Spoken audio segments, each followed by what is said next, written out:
حیران ہوں گے سن کر کہ تمام اولیاء اور صوفیاء اور ائمہ تصوف کا اس بات پر اتفاق ہے، میں نے اپنی پوری زندگی میں جتنا مطالعہ کیا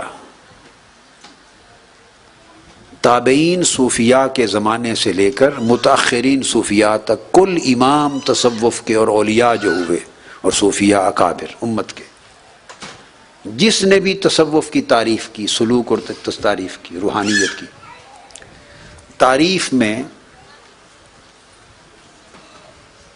کسی نے تعریف کے اندر تصوف کی تعریف کرتے ہوئے اس کو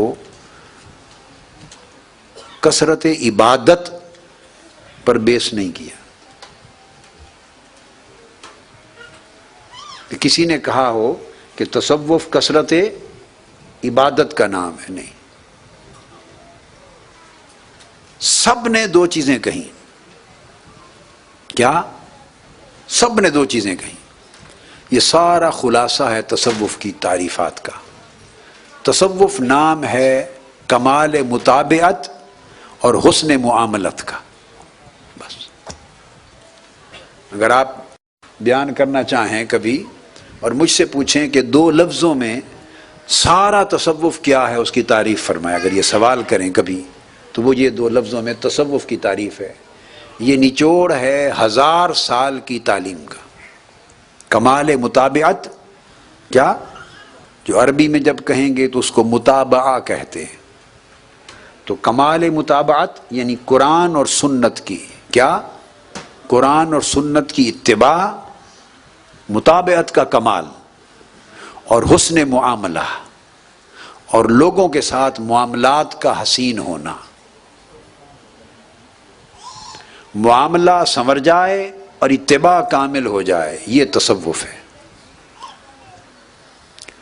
اس کے علاوہ اگر یہ دو چیزیں نہ ہوں تو بقایا سب کاروبار ہے۔ اگر یہ دو چیزیں نہ ہوں تو بقایا جو کچھ بھی آپ سنتے دیکھتے ہیں وہ کیا ہے؟ کاروبار ہے، دھندا ہے، وہ تصوف نہیں ہے۔ تو سارا انحصار تصوف کا، صوفیاء کا، اولیاء کا، اہل اللہ کا، للہیت کا، روحانیت کا، حسن معاملہ میں ہے۔ تو ساری عبادات اس لیے ہیں کہ وہ انسان کے معاملہ کو، معاملہ کہتے ہیں لوگوں کے ساتھ جو بیہیویئر ہے، آپ سمجھ رہے ہیں بیٹے دھیان سے، لوگوں کے ساتھ جو بیہیویئر ہے، ڈیلنگ ہے، کنڈکٹ ہے، اخلاق ہے، اس کو سنوارنا، حسین کرنا۔ تو دوسرا حصہ وہ ہے جس میں امانت داری ہے، وعدے کی ایفا ہے، سچ بولنا ہے، احترام انسانیت ہے، تواضع اور انکساری سے پیش آنا ہے، اعزاء اقارب ہمسایوں سے حسن سلوک ہے، رشتہ داروں سے، محلہ داروں اور تحریکی وابستگان کی تعزیت، عیادت، خوشی غمی وغیرہ ہے۔ مہینے میں کم از کم ایک مرتبہ کسی یتیم یا مسکین کو بلا کر گھر میں اپنے ساتھ بٹھا کے کھانا کھلانا ہے، اور کوئی ہفتے میں ایک بار کر دے، ہر ہفتے میں ایک، تو کیا ہی عجب بات ہے۔